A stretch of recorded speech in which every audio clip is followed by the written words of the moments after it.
Emmanuel Macron donc, veut constituer une majorité présidentielle, mais il s'est présenté n'étant ni de droite ni de gauche, ou et de droite et de gauche. Ça veut dire quoi et comment toi tu te situes aujourd'hui sur ce spectre politique Ben, c'est exactement ce qui fait que là, je me suis engagé pour la première fois en politique et que je m'étais jamais engagé avant. Parce que je trouve que cette hémiplégie où quand on est de gauche, les idées de droite sont forcément mauvaises et quand on est de droite, les idées de gauche sont forcément mauvaises, elle a montré son inefficacité depuis 50 ans.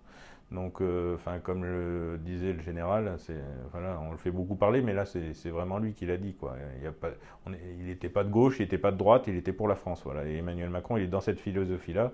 On prend les idées et les bonnes idées d'où qu'elles viennent, et on arrête de dire, ben non, je peux pas être d'accord avec ça parce que c'est de gauche, ou non, je peux pas être d'accord avec ça parce que c'est de droite. C'est complètement ridicule pour moi. Alors à l'Assemblée, est-ce qu'il va y avoir une majorité absolue en marche? Est-ce qu'il va y avoir une majorité avec d'autres parlementaires? Comment ça va se passer? J'espère qu'il va y avoir une majorité absolue en marche, clairement.